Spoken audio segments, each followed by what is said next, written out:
अब हम आपको दिखाने वाले हैं हमारे ये नंदिनी, जो नया मेहमान हमारा 2 महीने पहले जो हमारे गौशाला में, ये नंदा की बेटी है। और इसकी माँ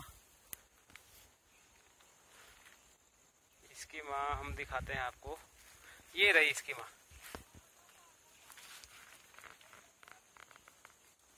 ये जो नीचे ये वाली जो चल रही है यहाँ पे।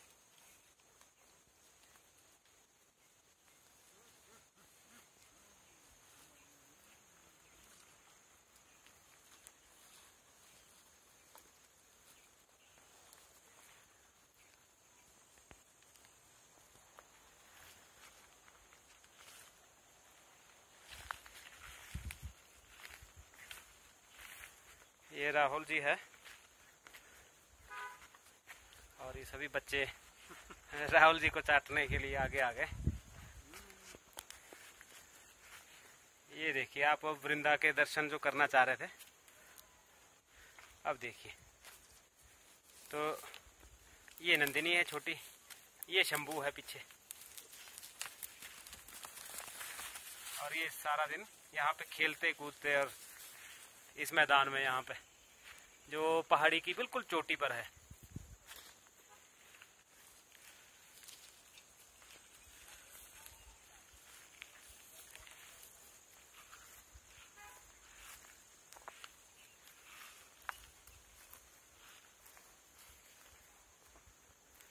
ये हमारा 100 साल पुराना पीपल का वृक्ष है।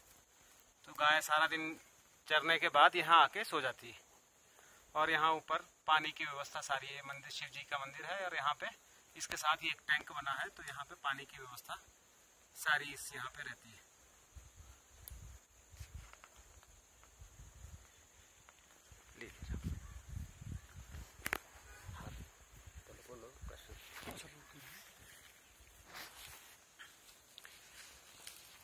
जैसा कि हमने पिछले ब्लॉग में भी आपने हमें बताया था कि आप नंदी की जो है व्यवस्था यहाँ पे करेंगे अपनी गौशाला के अंदर। तो मैं आपसे जानना चाह रहा था कि वो नंदी का अभी तक क्या हुआ है, कहाँ तक वो बात पहुँची है हमारी अभी। नंदी का ऐसा है कि नंदी तो हम लाना चाह रहे थे, और काफी समय से एक नंदी देख भी रखा है जो शुद्ध नंदी है।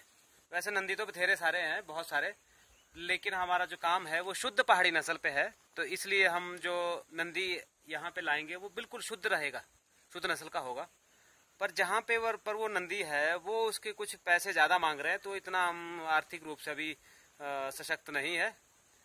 तो इस वजह से थोड़ा सा हमारे नंदी को यहाँ आने में देरी हो रही है। चलिए, तो जैसे आपने बात करी कि धन की जो है थोड़ा अभी इसके अंदर दिक्कत जो हमें आपको आ रही है, तो मैं अपने जितने भी हिम कृषि देखने वाले जितने भी हमारे दर्शक हैं, आप सभी से भी अनुरोध करता हूं कि आप जो है इस दैविक कार्य के अंदर जो है अपना जो है अगर आर्थिक रूप से कोई सहयोग कर पाएं, तो आप लोग जो है बहुत इस दैविक कार्य के लिए आपको एक पुण्य करने का मौका मिलेगा। और एक जो हमारी ये नस्ल है, जो मैं बात कर रहा हूँ, हमारी जो पहाड़ी नस्ल है, तो वो एक विलुप्त होने की स्थिति पर है, क्योंकि आज जो लोगों ने है ये सारी चीजें जो है, इन चीजों को, देसी नस्ल को पालना बंद कर दिया है। तो वो जो है उसका संवर्धन और आगे जो है वो आगे बढ़ेगा इस तरह से। तो मेरी यही आपसे जो है गुजारिश है सभी लोगों से। बाकी नरेश जी, आप कुछ कहना चाहें? चलिए, जो सामर्थ्यवान व्यक्ति है, अगर ऐसा कुछ हो सकता है, अगर संभव हो तो करें, नहीं तो हम तो कर ही रहे हैं। अभी थोड़ा समय इसमें ज्यादा लग रहा है, क्योंकि ये नस्ल पूरी तरह से विलुप्त हो चुकी है।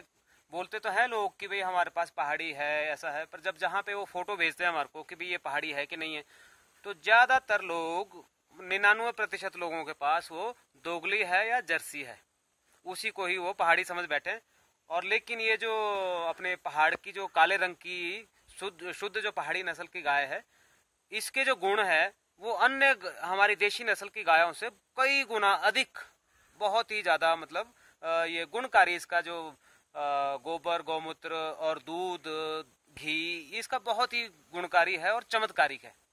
बहुत सारे, एक हमारे मित्र थे, अभी उनका देहांत हो गया, महाराष्ट्र से थे, तो उन्होंने इन्हीं गायों के घी को घी से हमने पंचगव्य का एक नस्से तैयार किया था, तो जिसको वो जर्मनी में एक कोई पेशेंट थे, कोई बड़े बिजनेसमैन थे, तो वो 5 साल से कोमा में पड़े हुए थे वहाँ पे। तो उनको उसका ट्रीटमेंट करने से इस पंचगव्य घृत का, इन पहाड़ी गायों का पंचगव्य घृत का, जो चरने वाली पहाड़ी गाय है, इससे जब उनका ट्रीटमेंट किया गया तो वो 6 महीने के अंदर अंदर वो बिल्कुल स्वस्थ हो गए इसी से। और वो 5 साल से बेड रिडन थे, बेड पे लेटे हुए थे, जो हिल भी नहीं पा रहे थे, कोमा में थे। तो ये इतना चमत्कारिक इसका जो घी है, दूध है, सारे उत्पाद इनके चमत्कारिक है, क्योंकि ये औषधियाँ ही खाती है, औषधियाँ ही चरती है। और इनके दूध में, और सबसे अच्छी बात क्या है यहाँ पे पहाड़ों की, कि सूर्य की जो रोशनी है, ये उधर इस तरफ को आप देख सकते हैं, ये पूरब की दिशा है। तो पूरब से जो सूर्य होता है वो सुबह सबसे पहले यहाँ आता है, और सूर्य सुबह की जो, और उस समय ये गाय यहाँ पे चर रही होती है। तो ये सुबह के समय की जो सूर्य से जो ऊर्जा मिलती है, वो सब ये ग्रहण करती है। सारा दिन भर धूप में चरती है, और अपना जब इनको ज़्यादा गर्मी लगती है तो छाया में आ जाती है, यहाँ पे पेड़ों के नीचे सो जाती है आके। तो समय पर पानी मिलता है, समय पर ये सारी औषधियाँ चरती है, तो इससे इनकी जो दूध की जो गुणवत्ता है वो बहुत ही अधिक होती है। और काला रंग होने के कारण ये जो सूर्य की जो ऊष्मा है उसको अन्य गायों की तुलना में कहीं अधिक ये अवशोषित करती है। तो ये इनका गुण है, इनका महत्व है। तो इस गाय को संरक्षित करने के लिए हम प्रयासरत है, कर रहे हैं, अपने आप से ही कर रहे हैं। अभी तक कोई हमें कहीं से भी कोई सहयोग नहीं मिलता। एक मित्र है हमारे जो अपना इधर ताइवान में रहते हैं, भाई साहब, उन्होंने हमें कुछ मदद करी थी, और हम उनका बहुत बहुत धन्यवाद करते हैं यूट्यूब के माध्यम से ही।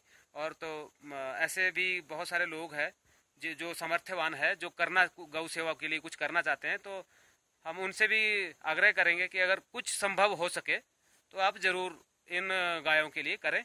और ये जो हिम कृषि यूट्यूब चैनल है, इस पे हम आपको बार बार इन जितने भी गाय हमारे पास है, इनको हम बार बार से इनके बारे में, और ये यहाँ पे जो औषधियाँ है या इसके जो बनने वाले उत्पाद है उसके बारे में आपको जानकारी देते रहेंगे आगे के लिए। नमस्कार।